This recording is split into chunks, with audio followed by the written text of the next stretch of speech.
Hello, if you're watching on Facebook. All this meeting's now streaming on Facebook. There we go. I'll start admitting people in.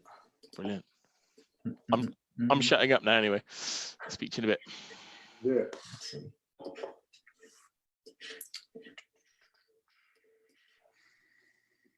Cool.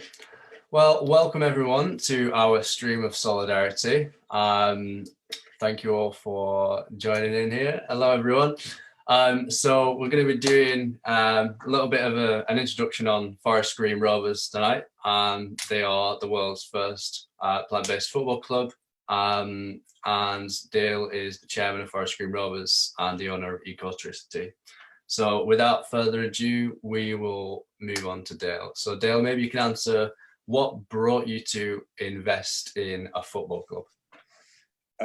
Yeah, it's something I've described quite a few times, so I'll try not to sound jaded when I tell the story.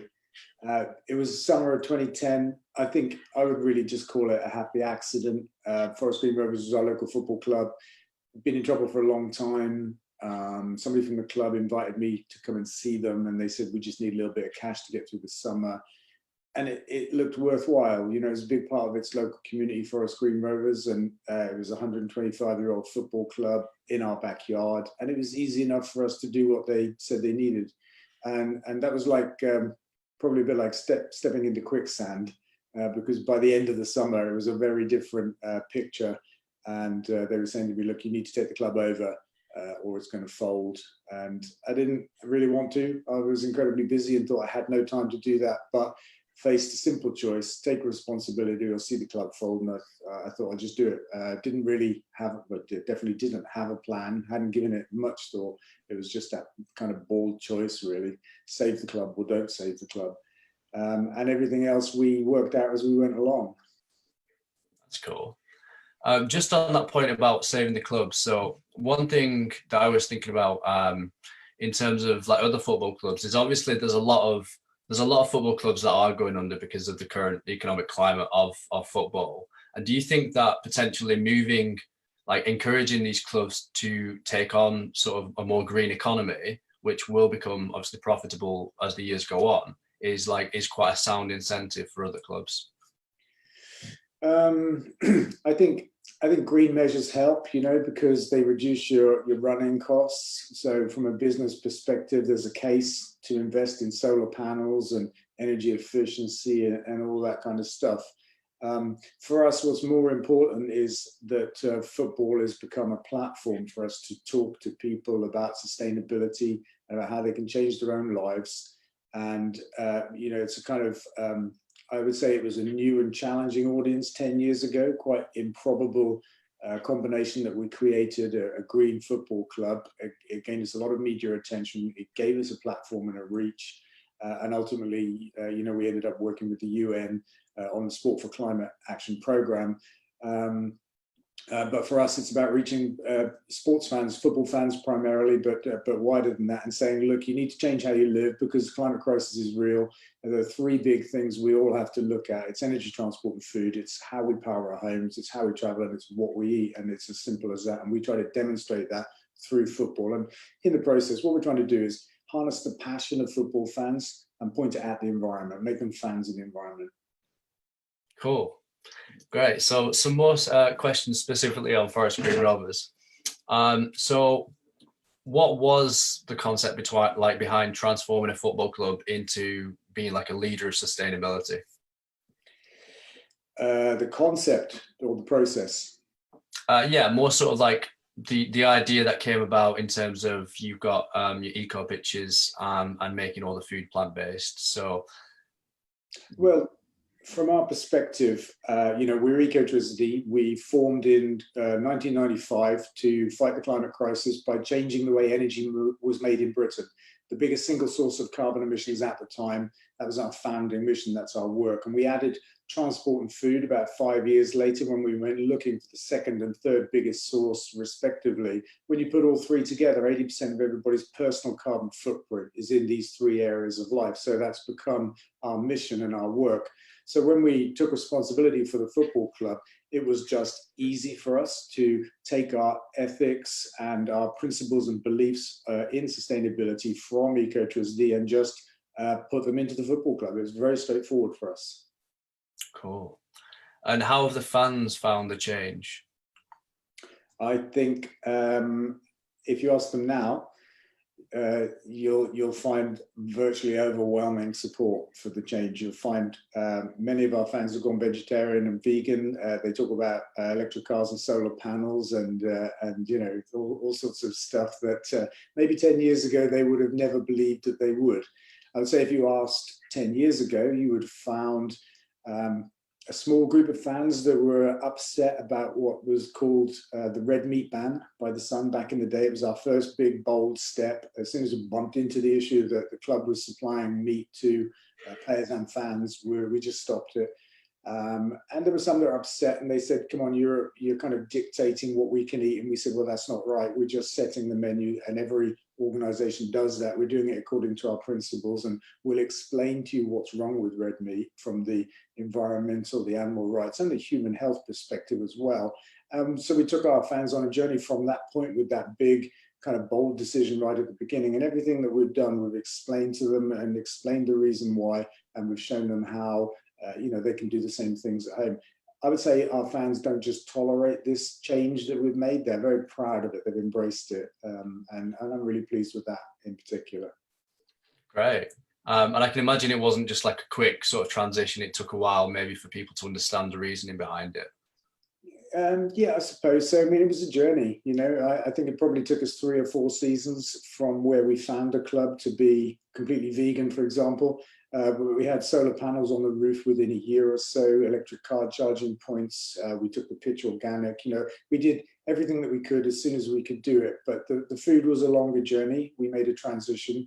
And it's probably 4 seasons ago now, maybe even 5, that we took the final step. We took milk and well, I think it was just milk by then, off the menu. And I remember it because we were in the big suite at the first game that was milk-free and properly vegan.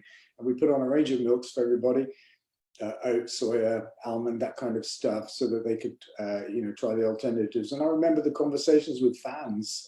They were, bless them, you know, really reasonable about it. I remember a guy saying to me, can't we even have milk in our tea now? You know, and I explained what was wrong with the dairy industry. And honestly, he was shocked. Everybody was shocked. You just have to tell them how the dairy industry works. And people don't know that. Oat has become the really hot favorite milk replacer, I would say, oat milk. And, you know, it's just normal now for us at Forest Green and for our fans. It's just normal. It didn't take long, really, I would say. It hasn't been hard. Yeah, I think it's definitely interesting how like a new normal can very quickly integrate itself into somewhat where, you know, a place where thousands of people go every week. I've always thought, like with football clubs in particular, it's like if you can harness that amongst these thousands of people that go to this one place every week, I mean, that's a lot of people. And I suppose there's always the question about, you know, how do you make that sort of change within a community on a large scale. So I suppose the question would be, out of the initiatives that you put in place at Forest Green Rovers, what would you say the first step is that for the football clubs could make immediately? I would say get some meat-free options on the menu. You know, in the outlets, in particular, burgers they're just easy to find these days. You can find great vegan burgers. Just start changing food, because I think it's the change we can all make that has a combination of being very big and very easy. You know, we just have to choose what we eat, and I think it's easy for clubs to do. It's, funnily enough, it's the big question that we get asked by all other clubs that are interested in what we're doing. How on earth, they say, can we take our fans or our club vegan without getting lynched or having a riot or something like that? It's a funny conversation. It's also the issue that's given us all of the publicity.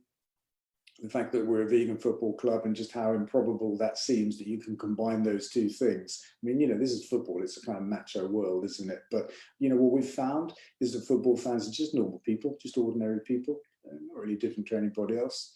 So I'd say food. Food is a really quick, easy, big change to make. And that's what I tell everybody. Great. So we've got a couple of questions coming in. One thing I wanted to ask just before that is I saw there was a term on the website called the Mobot. There's an electric Mobot. So can you talk us through exactly how that works? Yeah. So it's a little autonomous lawnmower. It's probably about 1 meter square, roughly in size. It trundles around the pitch on its own, guided by GPS, and it cuts a tiny amount of grass off the top. We're talking fractions of a millimeter, so small that we don't have to collect the grass. We let it drop on the pitch and become food for the pitch. When it's solar powered, it's electric, and when the batteries are low, it just takes itself back to its docking station, charges itself up, comes back out. And in a 24-hour period, it pretty much covers the whole pitch. It looks like it's doing a random pattern, but it knows what it's doing. And so it's like our groundskeeper's best friend. Because it's very light touch as well, so it can get on the pitch when heavy equipment can't, when the weather's wet and stuff like that. We've had it for years now. It's a great piece of kit. Awesome. Yeah, it sounds it. Okay, so we've got some questions from some of the attendees. Now they've written them, but I'd like them, if they want them, just to ask them themselves. That's absolutely fine. So we've got Ben Williams first, and then Lewis.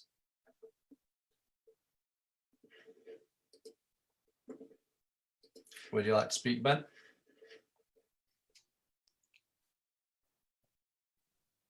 That's okay if not. So Ben's asked, so how did the players take to the change, and did anyone leave or decide to not join the club? The players have been the easiest audience of all. They took to it straight away, and we talked to them about the health benefits of not having meat and how elite athletes, professional athletes, increasingly, I mean, now it's even more so, but even back then, we could point them to the fact that there was science behind it and good examples behind it. It's just not what you do if you're an athlete. And these are professional footballers. They want any edge that they can have, any 1 or 2% they can gain from sports science, sports medicine, training regimes, that kind of stuff. So they were just very open to the whole thing straight away. I would say we've never had a player turn us down because we're vegan. Quite the opposite. I would say that it adds to the appeal of the club, that we're very modern and progressive. We're seen that way. And we've attracted players of a kind of quality that Forest Green never would have done before if it was just a conventional football club. That's interesting. Okay, so we've got another question from Lewis. Would you like to ask your question, Lewis? Yeah, sure. As I'm an international football business student, so looking at Forest Green Rovers, it's kind of intriguing to me because it is the first of its kind. And talking about taking everything to plant-based and vegan, I'm just wondering if it did have, if like the hospitality income did take a hit from it at first, or did it not really affect it? Because I know with lower league teams, stuff like hospitality income can be quite a big revenue stream. Yeah, it's a good question. And I remember back in the day when we said we were doing it, some of the old fans of the club, the people that were running the club in particular before us, they swore that we would kill the club, to use their own words, if we did this, that nobody would come to the games, nobody would come and eat, there would be no hospitality. And you know what? It turned out to be the exact opposite. People come to the club because of the food. We've got a reputation for great food. It's not about the fact that it's got something missing in that it's meat-free or something. People come because it's really great food. And we've seen a 4-fold increase in fan base in the 10 years we've been doing this. And I think the food sales have probably increased by more, like 6-fold or something like that. So I would say it's intuitive to think that you might put people off by making this kind of diet choice, but our experience has been the opposite, that it's attracted people. We have fans of other clubs all of the time. I bump into them at games and they tell me, they introduce themselves to me. They say, look, I'm a fan of, Wolves or something like that, but I heard about your club and I had to come down and see it for myself and try the food. I'm a vegetarian or vegan. I wish my club did that, and that kind of stuff. It's been really popular. Brilliant. Cheers. Thank you. Yeah, no problem, Lewis. Great. And then we've got a question from Kerry. Hi, Dale. Hey, Kerry. You mentioned the passion that football fans have for their club, and you talked about using Forest Green Rovers as almost like a vehicle to get the environmental message out there. Do you think that football clubs and football fans can be drivers of social change? Yeah, I think it's our responsibility. I think football clubs have this responsibility to think beyond the sport, and I think it already happens. Football takes a stand against racism, against sexism, against homophobia. Football does that already, and I faced this question before from other chairmen. They're saying you shouldn't be doing this, you shouldn't be interfering in this, and I say, come on, football has a responsibility. People listen to us, people look up to us as sports clubs, and we have that responsibility to tell them what we know. Yeah. Great. So just in terms of the things that you do within the community, such as educational programs, like what exactly do those programs entail? Would you be able to just elaborate on them? There's a whole bunch of stuff that goes on. We've got a community trust arm of the club. We have a community stand, which is our north stand. We tend to kind of fill it with local groups at a game. We give a lot of free tickets away to local community organizations and stuff like that. Every year we give a first team shirt to, I think it's 8-year-olds, but it might be 10-year-olds. I get it mixed up with the school year in the district. There's, I think it's about 5,000, I'm not really sure.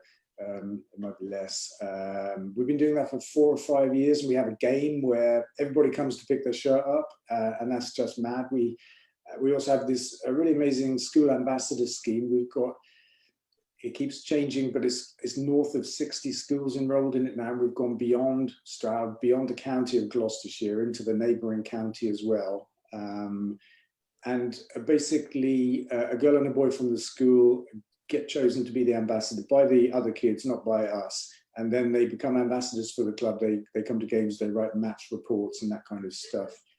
It's incredibly popular with kids in schools. So these are some of the things that we do. For us, it's about reaching younger people. It's about getting them involved in sport, involved at the club. And at the same time, talking to them about the environment. We have cooking lessons as well. So we bring them to the club, show them how to make match day food and that kind of stuff.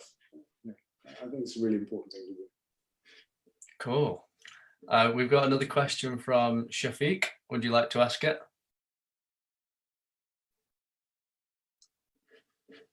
Right, I was unmuted. Can you hear me clearly? Just. Can you hear me now? Yes. Okay, the question I've got is, since changing to vegan food, has there been an increase in cultural diversity in your supporter base, as in you're finding more Asian people going to your club?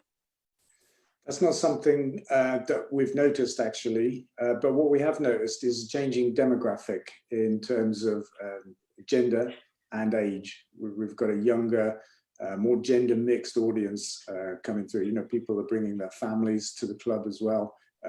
So it's not just younger people, but it's kids as well. We've just created a more family-friendly atmosphere. I haven't noticed anything in terms of ethnicity, but that may be a function of quite where we are, in Gloucestershire, in the Cotswolds. It's a fairly white place. Let me just say that. Okay, thank you for that. Okay. Yes, thanks for that. Bye. Yeah, no problems. Cool. We have a question on Facebook from Lewis Todd, which is, did you find any talks about the ethics or consuming animals with the players? Was that difficult at first, or did it happen organically, or were there any jokes or bullying? Did you provide any presentations with the players? Mm-hmm. Sorry, is the question about the players? Yes, yeah. Yeah, players are really straightforward. Like I said before, they look at it from a performance point of view. We've got them interested as well in sustainability issues. I mean, a number of our players have gone vegan themselves full time. So just to explain, when players join us, we don't tell them they have to be vegan. It's not in their contract. When we say we're a vegan club and our players are fed vegan food, we mean when we feed them, which is 5 times a week maybe, is vegan food. But what they do at home is up to them. but several of our players have gone vegan themselves because of the impact on them, the experience they've had eating vegan food and training, and taking their families vegan with them as well. So it's had that effect on them by them trying it themselves. Excellent. We have a question from Decky. Hi Dale. Hi there. Hi there. Do you think clubs should be quicker on the uptake now that you've set the blueprint since 2016, 2017 of more environmentally friendly practices and implementing vegan food and practices in their clubs? Do you think that now that you've led the way, that it's easier for them to do now, and they should probably be doing it at a quicker rate? Yeah, I think I would like them to be doing it at a quicker rate. I think we probably have made that a little bit easier. We've kind of broken down some barriers, you know, and the kind of publicity, the PR around what we've done as a club has been, I think, helpful. We're seeing it in other clubs. Chelsea, just before the lockdown, introduced a vegan catering outlet, exclusively vegan, for example. I think that was a big step. And, you know, other clubs doing, you know, bits and pieces. Some are running on green energy. We have lots of inquiries about organic pitches, mobots, and that kind of stuff. So there's great interest among football clubs. And I would say rugby clubs, cricket, tennis, and through the UN, we've engaged with sports bodies globally through this Sport for Climate Action program that we're a founding signatory of. And that's given us a global reach in terms of being able to have that influence. The UN spotted the work that we were doing about 3 years ago and came to us and said, you know, we'd like to do something like this on a global scale. And we worked with them and a few other organizations to create the program itself. So I would say that it's not just other clubs that we've been able to help pave the way for, but sports organizations all around the world. Oh, that's cool. Sorry, quickly, just to lead on from that. I mean, I'm living in very central London, and I would never have thought about supporting a team all the way out in Gloucestershire. And obviously with your unique selling point now, you know, you're reaching so many more people. But as clubs do take on these practices and hopefully turn vegan clubs themselves, you'll always be the original. You'll always be kind of, I suppose that, yeah, the party starter, as it were. So you'll still have that. And I think that will be a big draw to future fans as well. Yeah, thank you for that. We're seeing exactly that happening for us, and not just around the country, but around the world. You know, we've got fan clubs that have self-formed, about 100 of them around the world, groups of people that have seen the Forest Green story. Some of them are football fans, some of them are just fans of the environment, but they've come together and formed fan groups, got in touch with us. Quite a few of them come to games a couple of times a season. We've got a regular contingent from Norway, for example, and Germany and France. And I like to think that we haven't just created a new kind of football club. What we've done is create a new kind of football fan. People that are passionate about football and passionate about the environment, including animal rights. And I think for me, that's one of the most wonderful things that we've done. Yeah, that's awesome. Thanks very much, Dale. Yeah, cheers. Thank you for that, Decky. We've got a question from Elliot Warsop. Hi guys, can you hear me? Yes, gotcha. Excellent. Hi Dale, nice to meet you, mate. Yeah, So Brighton fan here, and I'm from a newly formed Extinction Rebellion football community group. We're looking to bring together the UK footballing community and the environmental community. So we're obviously all big football fans. That's what binds us, and we also care about the planet. And we think that it's important for people to know that those two things aren't mutually exclusive. We're particularly interested in the power of football, you know, not only informing national narrative, but international narrative. You know, it's a global language, it's a global community, one of the most powerful cultural influences that has ever existed on this planet, I guess. And so there's massive opportunity to influence social change, as you're very well aware. Like, we're very interested in the work that you've been doing. And do you, I mean, sorry, this question is twofold. So beyond dietary changes, how do you think the game can influence the environmental consciousness of the general public? And also, I'd like to ask what your opinion is with this related to COVID. Like, if that's changed the opportunity. Sorry, there's a lot to unpack there, but just I guess just generally, like, beyond dietary requirements, like how we can affect the public consciousness to, you know, make them realize that it's cool to care about the planet and other people and animals and all this kind of stuff. Well, look, we have a kind of simple way to present this to people.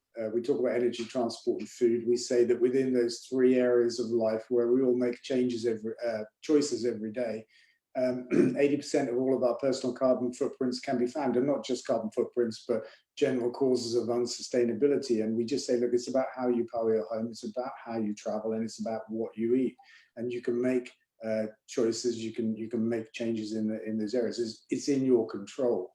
And we set about demonstrating that at the football club, just to give that some kind of practical grounding. And I think it's a really good message, good way to present it, because it applies to individuals, it applies to companies and organizations of any size. It's a universal kind of template or blueprint for environment action. And I think often we're all a little bit overwhelmed by a multiplicity of messaging and stuff like that in terms of what we should be doing and what we shouldn't be doing. And so we think having this very simple focus is very helpful. In terms of COVID, I think that energy, transport, and food are written right across this crisis. If you look at where it's come from, it's a zoonotic virus. It's come from wild animals. It's crossed, or animals rather. It's crossed over to humans. It's not new. It's not an act of God. It's not some random thing. There are 143 zoonotic viruses in the world. 8 times as many of those come from farmed animals as come from wild animals. And factory farming has got its fingerprints all over this crisis. The rate at which we fly, transport, has spread it around the world at breakneck speed. Fossil fuels causing global pollution that exacerbated the death rate. Plenty of studies are showing that if you're exposed to bad air before you get the virus, you're much more likely to die. And in Holland, they've discovered that the virus is attaching itself to pollution particles and using it as a way of moving around. They don't know if the virus is viable, but they can find it on pollution particles. So that's energy, transport, and food. That's our diet choice. Factory farming is killing us in more ways than I think we ever realized. The crazy amount of flying that we do, the way that we subsidize that is just madness. And pollution itself from the burning of fossil fuels, which is at the root of the climate crisis more than anything else, is lowering our defenses to this virus, as well as possibly helping to spread it. So for me, the climate crisis and the virus crisis, they're indivisible. They've got the same causes: unsustainable living. Yeah, totally agree. And I guess bringing it back to football, like there's so much there to communicate. Like, do you think it's possible to try and communicate this through football, or do you think once again you've got to take baby steps at the beginning? I know, like Decky said, you're the blueprint for this. Do you see other clubs? I think is it Hibernian in Scotland? They've also been making great moves as well. Do you see there being more clubs starting to take this sort of responsibility? Because I think it's undoubtable that clubs and social influencers, they have a responsibility to try and influence social change and positive change to the world. Do you think that these sorts of things can be communicated by football clubs? Definitely, and it's important that we do. I think that football clubs, some are seeing this more quickly than others. Hibs is a great example of a club that is. I think ultimately there may even become competition among football clubs to see who is the greenest. Maybe we'll have a green league table. I don't know. But some of the change at football clubs comes from the grassroots. It comes from fans. We've seen that in League Two. Fans of Carlisle came to our club a couple of seasons ago, loved the food, and then they lobbied their own club to put on vegan match day food, and it happened. So football clubs are like businesses. They respond to what they think their customers want. So if football fans start telling clubs, hey, I've seen what Forest Green are doing or what Hibs are doing, and why can't we do some of that? Then that brings change, as well as a top-down approach where clubs, they can see what the UN are doing, they can see government targets and that kind of stuff. And, increasingly are just waking up to the fact that they've got a role to play and a responsibility to take. Thanks, Dale. And as a football fan, as a Brighton fan, who should I approach to ask them to put vegan products on the menu? Actually, we do have some in the Amex, but in order to get my club to, to try and lead the way and start doing bits, what person in the ranks should you be asking? At the club, I would probably go straight to the chairman. Sounds good. I'll sit down for a cup of tea with Tony Bloom. or send him an email. But yeah, if you can get a cup of tea, do that. Yeah. Wicked. Thank you for that. We've got a question from Gerard about the stadium. The new one. Still, hi. Yeah, the new stadium. Thank you very much for this, darling. I just wanted to say I really love what you're doing. I live local to you down in Churchdown, Gloucestershire, and me and my brother came across. We were in the hospitality part last year. My brother's online at the moment as well.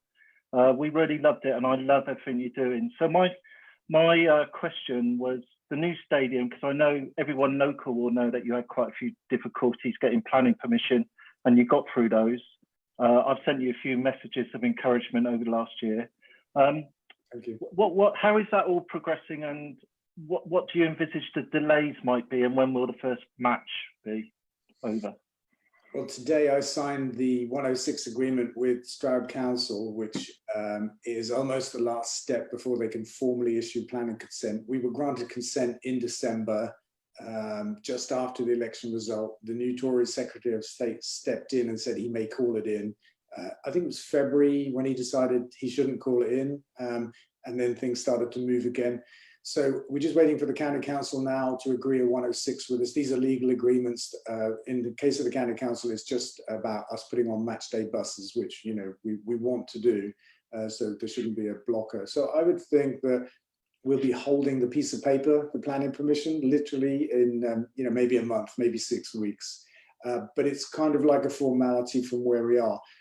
So we're just going back into planning now to look at the business park element of the bigger plan. If you may be aware that when we first conceived of it, it was a football stadium, it was a green tech business park for 4,000 jobs, restoration of a piece of missing canal, creation of a wetland, and all sorts of other kind of eco initiatives. It was a big kind of joined up scheme.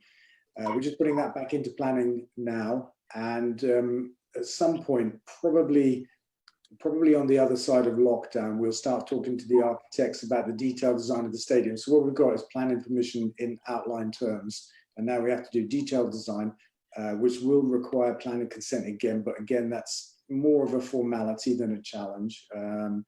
So I'm not worried about that. I think that'll take 12 months from when we start. And then I think the architects, last time I spoke to them, they said it would take 2 years to build.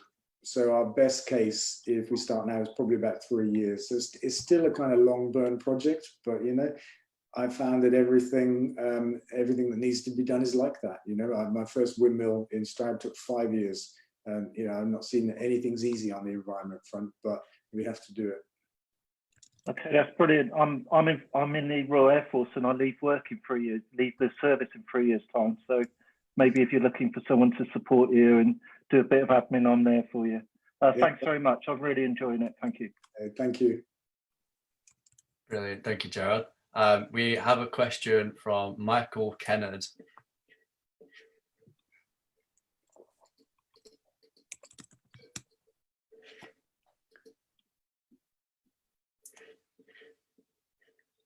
Would you like to ask your question, Michael?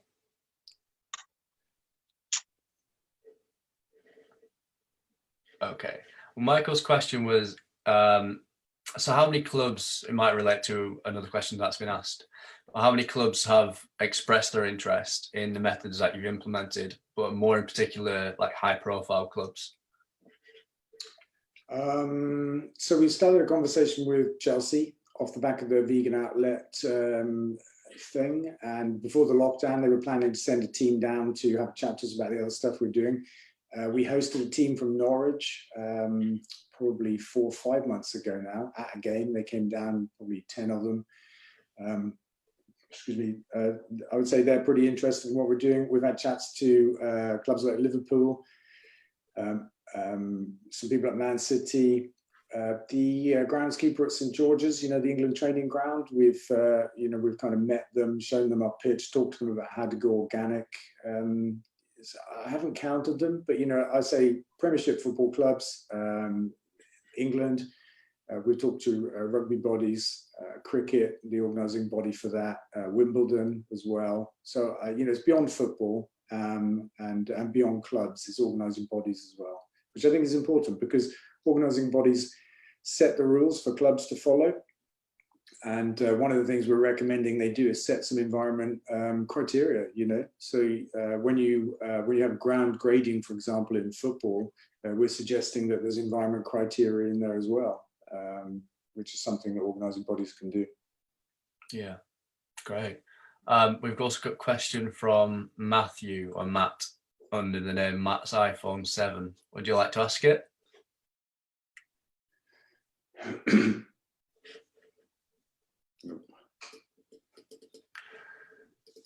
Okay, Matt asked, so yeah, basically how would, as you hopefully get promoted up the Football League, how do you think that will affect sort of having a bigger pull and like lots of people from, like how do you maintain this culture that you've ingrained in the club as you grow and like inevitably bring in more people from different backgrounds? Like how do you ensure that this sort of distributes among fans if you like I say, intend to get more fans as you move up the table? Yeah, I mean, we see promotion as being beneficial, being kind of part of our journey. So we're in League Two now. We got promoted nearly 3 seasons ago, and that was a really big step for us. We gained a lot of publicity from that, a lot of exposure, and we ultimately aim to get to the Championship, which is 2 more big steps from here. But we see that as being sustainable in our new home, Eco Park. We think we've got the catchment for it. The stadium will be big enough for 10 to 12,000 people. We think at that size, in that location, we can sustain ourselves in the Championship. And that would give us an incredible platform to talk about these issues. In terms of the audience itself, I mean, we want people just to come and watch football. And, you know, they won't be able to avoid the environment as an issue, because that's what we do. We're like a stick of rock. If you break us, that's what's written in the middle. But we don't preach to people. We don't tell them what they have to do. I'm not worried if people come to watch football and they don't make any changes in their own personal lives. There's no pressure on, but that happens. You know, it's like a process of osmosis. You can't be close to the club and not have it affect you. That's just how it works. Yeah, I would agree with that, definitely. So just on that, we have a question from Andrew Lohman, which is about about the nuclear disarmament. Would you like to answer it, Andrew? Hi, can you hear me? Yeah. Yes, can you hear Yeah. 40 years ago, I joined the campaign for nuclear disarmament. At the same time, and rather unusually, the Huntsabs joined as well. Brought lovely vegan food to us. We all got involved in sabbing, some of us subbing, some of us breaking law on anti-nuclear environmental things, and a lot of inner strength within ourselves came out of it. Have you felt that in the club because of your sort of slightly anti-establishment way of working? I think I would say that's how I feel myself. That's how I felt most of my life. I was at Molesworth back in the day, protesting to prevent US cruise missiles being stationed there. I don't know if you're familiar with that. But I am. I rubbed shoulders with CND people there, and Huntsabs as well, actually, and you know, some anarchists and some convoys, travelers and people like that. And you know, I've always just been the way that I am, and I draw strength from my own conviction and doing the things I believe in, speaking up for them.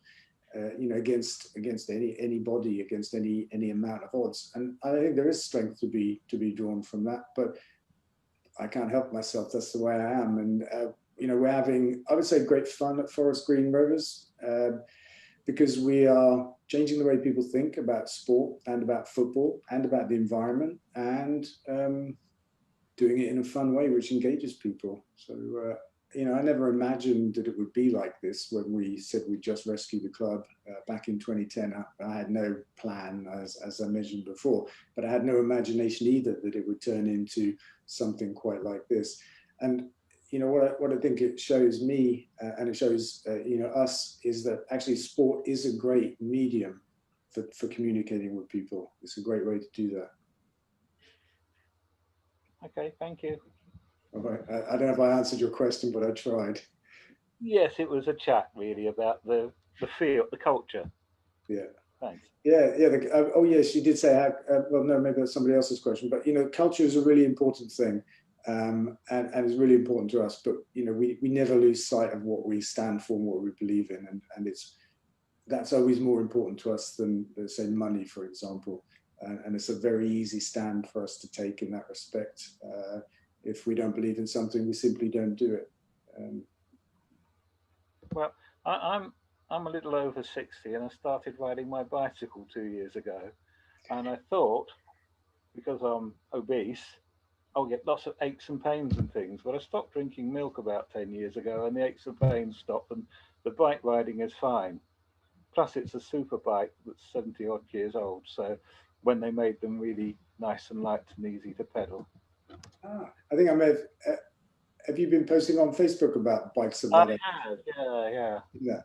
I rave about my bike. I did 50 years ago when Dad gave me his bike. Oh, nice. I've been doing a lot of biking since the lockdown. I've got a mountain bike and I live on the edge of a common, and I've been doing 10 or 12 kilometers a day instead of playing football 3 hours a week. And I have less aches than I can remember having in 10 years. And that's because I'm not playing football on AstroTurf, but cycling a lot. But I've enjoyed the pace. Only 2 miles at a time. But yeah, nice chatting about that as well. The benefit. Yeah. Thanks. No probs. Thank you, Andrew. We have a question from Rachel Kent. Hi, Rachel. Oh, hi, Dale. You all right? Yeah, good. How are you? Yeah, well, thank you. Good. Obviously, everything that's happened with Forest Green Rovers is incredibly impressive, and it's reached a huge number of people through the medium of sport. I suppose my question is, I go out and about a lot to sustainability talks and events, and we all talk about how we need to reduce our carbon footprint, and it's energy, transport, food, and then the buffet lunch comes out and there's chicken wraps and halloumi sandwiches, and I'm always and then there's a water dispenser with plastic cups in the corner, and it's like head in hands moment. So I suppose my sort of question is, how long do you think it's going to take for we're on a timeline now, we're the time's ticking in terms of how long we've got to turn things around. How long do you think it's going to take for the rest of the community, hospitality, hospitals, schools, universities to sort of jump on this new journey of sustainability and really seriously start to reduce their carbon footprint and reduce their waste? Universities are on this from our experience with our Devil's Kitchen range of food. For example, we got some kind of insight into what's happening there. But I think the problem is deeper and wider than just catering for hospitality and that kind of stuff.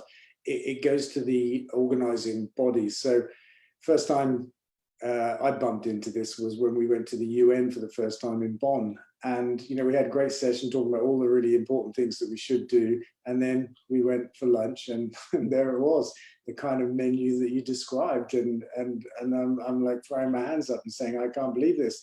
And the people from the UN said, look, we're sorry about that. We kind of don't control this, which I thought was a little bit, to say, unfortunate.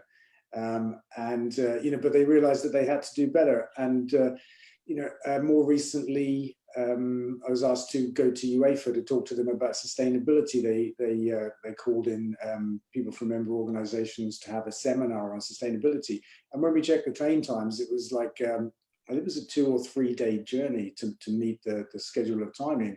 And flying was the only possible way to make it work. And I said to them, look, I'm not going to do it. I'm not going to fly to Switzerland to tell you guys that we need to actually act and reduce emissions, because that would be crazy.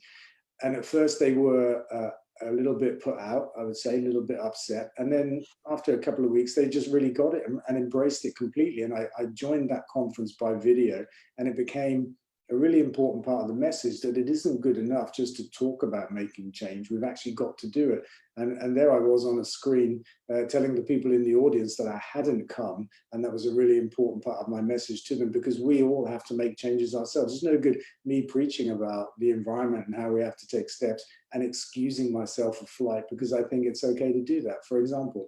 And you know, people that are hosting events need to take responsibility for catering. We all have to actually start to walk the walk, is what I would say.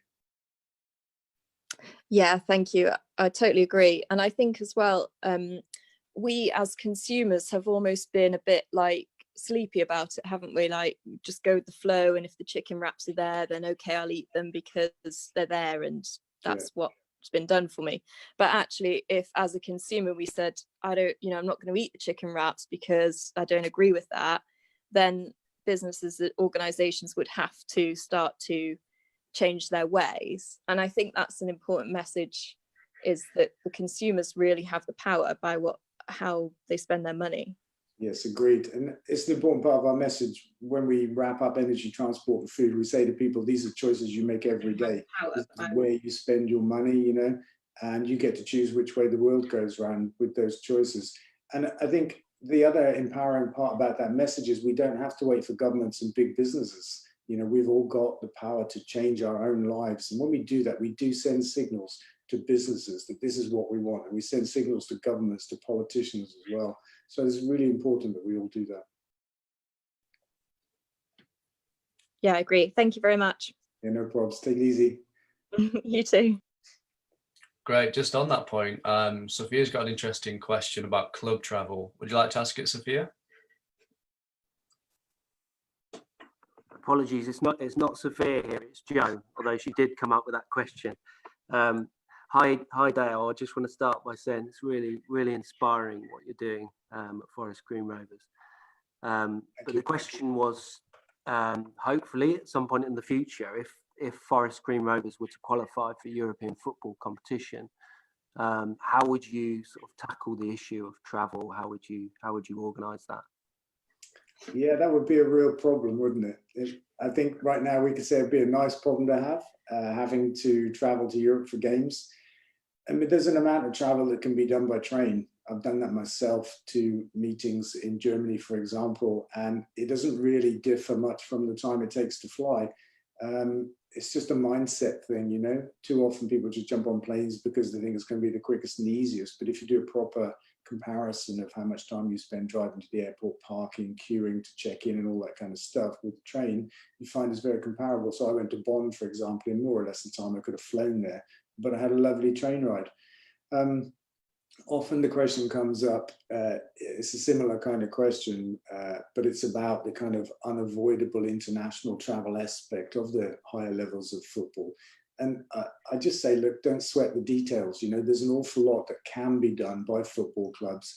And if there has to be some occasional flying, that's not the end of the world, actually. Before we get to that point, there's an awful lot of heavy lifting that can be done, actually, you know, before we need to agonize over that. And too often people take an all or nothing approach, particularly, I would say, people that are looking to criticize or downplay or deny issues and the need to act. They say, yes, but if you do this, that kind of unjustifies the whole message or something. And I say, no, it doesn't. You know, we mustn't let perfection be the enemy of good, or the enemy of making changes and taking steps. So there's an awful lot that we can all do before we have to worry about the occasional essential flight. Myself, I haven't taken one in quite a while, and if we reach a time when we have a European game that we just can't catch a train to, that might be a bit painful. But 10 years from now, there will be electric airplanes for short-haul flights. Both Boeing and Airbus have them in R&D, and they both say they'll run scheduled services within 10 years. So, you know, maybe that'll become just good for us. We'll be in European football in 10 years' time, and we can jump on an electric plane. Great, thanks for the answer, Dale. Yeah, no problems. Oh, it's interesting that you mentioned that about Airbus, because there was a question in the Facebook feed about obviously Airbus announcing that they were going to be working on new airplane engines, And I suppose the question was like how important the aerospace industry actually is to like the sustainability of club culture. So I suppose like, yeah, sort of gone through that, which is great. If there's anything else you want to add on to that at all? Yeah, just one thing really. Aviation is like a really tricky issue for us to tackle. I think there's too much focus on it from government and from the industry as being essential to our economies. I think that's not right. But I think there are journeys that only flying is really practical for. And electrification of short haul is definitely coming, but for long haul, I don't see that happening. But there is something else we can do, which is to make jet fuel from air using carbon capture. Is synthetic jet fuel is very expensive, but I say that's a good thing because flying should be very expensive. It should be something that you just do when there's just nothing else you can do to get somewhere in a hurry. And actually, we could make flying properly carbon neutral with synthetic jet fuel and electric short haul. So there is even an answer in that most difficult of, say, topic areas, which is flying, because the answer's in cars. That's very straightforward. We can see that coming. There's a revolution on the roads. Buses, there are tens of thousands of them in the world now, electric buses. Trucks are coming out of R&D. Trains have been possible for a long time, of course. And so electrification of transport is visibly quite straightforward, except for flying. But synthetic jet fuel is the answer to the bit that we can't electrify. Great. That's a lot of knowledge there. It's great. We've got a question from Michael Truesdale. Hi, Dale. Thanks for this. My question is basically around club financing. It's really interesting to hear that Chelsea is getting involved with eco initiatives, but at the same time, they do have a lot of sponsorship by Gazprom. And we've seen in the last 20 years a few success stories like Chelsea, Manchester City, and Paris Saint-Germain, where they've really built massive success off the back of essentially oil money. How do we go about getting these companies to divest in the same way the cultural institutions like museums have managed to in the last year? Yeah, I think that's a real problem, isn't it? Because quite often that money comes in at the top. I mean, essentially that money owns the club, doesn't it? We're going to see that happen possibly with Newcastle next, with Saudi Arabian money buying the club. So I think that's a different challenge. But I guess I would fall back on my belief that grassroots power, fan power, carries influence. But having said that, I've got to check myself because we see some kind of reckless, crazy owners in football at all levels, not just in the Premiership, and and they're unfazed by logic or by what people want. So I think that's a real problem. But I think that fossil fuels have had their day. I think that post the virus, there are a lot of projections around at the moment that show that fossil fuel sales won't recover, consumption won't recover, but renewable energy is thriving. And I think we'll see that accelerate. The UN are very clear. We've got 10 years to save the world. If there's one message that's come out from the government around this virus more than anything else, it's that they're following the science. And if we can carry that out the other side and follow the science on climate change, then we're going to act, much more dramatically than we have done before. So I think it's a matter of time before we can get fossil fuels out of our economy, out of our lives, and out of football. Thanks, Dale. No problems. Great. So we've got two more questions. We've got one from the Wieners. The Wieners, I hope. Hi, Dale. Sorry, I can't change that name now. It's from a pub quiz. I've got a quite pragmatic question, which you kind of answered a little bit there, but essentially, I'm lucky in my job that I get to meet some people who are quite influential and can pull the strings in quite big companies. I'm wondering still, what's the best way to talk to them about sustainability and make them care if they're not ethically interested? It's not an ethical question for them, and you're not really going to get through on that grounds. Do you have any effective ways of talking to people? I think I would try reputational. to say that this is what your customers expect, and companies that aren't seen to be acting on the environment are going to get left behind. They will be the second choice of most people. And it's also possible to appeal on economic grounds as well, because there are a number of environment things that just make good business sense. So if somebody's interested in operating costs, for example, installing solar panels, energy efficient equipment, lighting, heating, cooling, that kind of stuff, just makes good business sense. You get a very short payback, and you could appeal to them on that front. Great, thank you. Yeah, no problems. Great. So we have another question from Gerard, and we just had one more come in from Lewis as well. So Gerard, would you like to answer your question? Yeah, thanks for letting me come in again. And I was interested in what you were saying, Dale, about the electric airplanes, and I wondered whether that wasn't my question, but I wondered whether you'd be one of the first ones to trial it. Over. Yeah, I would definitely give it a go. Okay, but I have got another serious question, and I also wanted you to know that I've been selected to drive electric cars during Euro 2021. I volunteered as a volunteer, and then they asked me to be a driver, and we'll be driving around London in electric cars, picking up dignitaries. So I'm looking forward to that.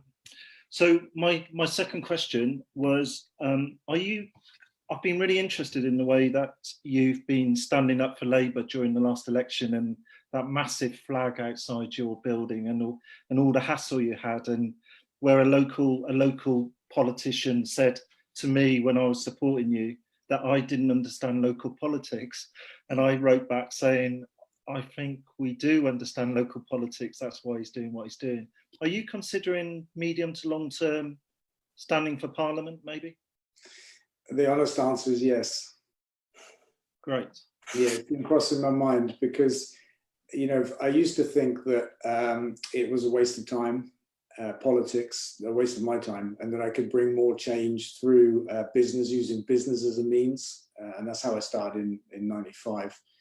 Business for me is a means to an end. The end is environmental. But more recently, I've begun to think that actually maybe I could do more if I got involved in politics, because actually that's where the power is. And if you look at the people I look at the people running the country lately, and I'm appalled that those kinds of people can be in those positions of power. I don't think they've got any qualifications in life or anything else that justifies that. And it's a little bit shocking and scary at the same time. So I feel increasingly compelled to get involved in that and try and bring this environment agenda into politics that way. Okay, thank you very much. Yeah, no problems. Great, thank you, Gerard. Do you have time for 2 more questions? Yeah, no problem. I'm not doing anything. This is lockdown. Where am I going to go? So we've got a question from Lewis. Yeah, hi again. Just wondering, could you see Forest Green being used as a soft tool power, and to get other clubs or leagues to adapt in the next 20 years with your pioneer approach, really? Yeah, definitely. Not in 20 years, though. I hope much quicker. And we are seeing it happen.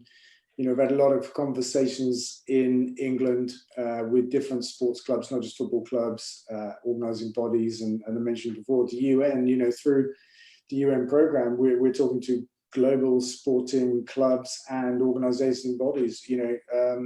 So I think the world of sport is completely open to this message. That's our experience of it. And we're a big part of our work now is to share the experience that we've had at Forest Green and show these other people, what they can do themselves. It's become a big part of what we do. So yes, I do think we can change the world of sport. The really important thing to add to that is that our purpose in doing that is to reach fans. There are billions of sports fans around the world, and we want to reach them with this message and harness that passion that they have and make them become fans of the environment. That's the goal. Yeah, well, hopefully that'll. Well, I'm more than optimistic that that'll be the approach in the coming years, because, as you're well aware, there's more and more people that are taking the plant-based and eco-friendly route, and with a club like yours and being used potentially as a soft power tool for others, it could really benefit. So Yeah, thanks. Thanks, Lewis. Cool, thank you. And then we've got a question from Verel. Hi, Dale. Thank you for everything that you've said so far. It's been really inspiring, to be honest. So I'm a fan of Ecotricity. I've been following Ecotricity for a few months now, and I love the messaging that you put out on social media. I've got two questions. The first one is, have you found that Ecotricity has been able to influence its customers the same way as Forest Green has with its fans? And my second question is, has Ecotricity been exploring the use of green hydrogen as an alternative to fossil fuels? That's an interesting question, actually. I never really thought about customers of Ecotricity.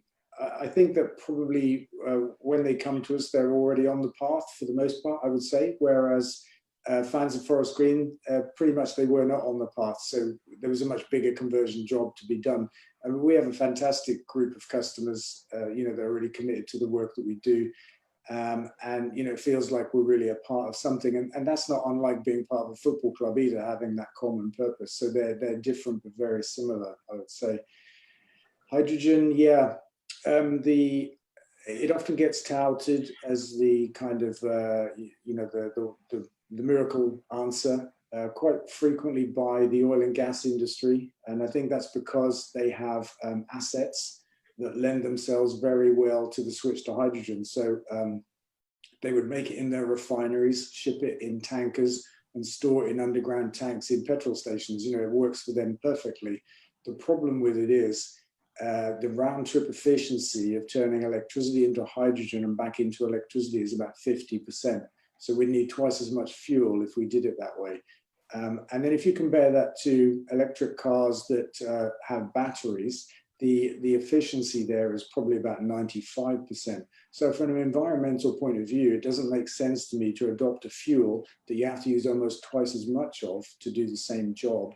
You're taking a massive step backwards. Hydrogen has other problems as well. It's very difficult to store. It can literally pass through metal containers. The molecules are so small. And I just think that for some reason, the people that are advocating that are looking past renewable energy and battery cars. And I don't always understand why. Sometimes it's vested interest from the industry itself. And I think journalists get excited by it and politicians get excited by it as well, because it sounds like a miracle fuel. The only byproduct is water. But actually, renewable energy is the miracle fuel, and we have an abundance of it. Thank you. That's quite interesting. Cheers. No problems. Great, thank you for that. I suppose just to end on a closing question, if you're a football fan and you care about the planet, what would the first thing be that you would encourage people to do?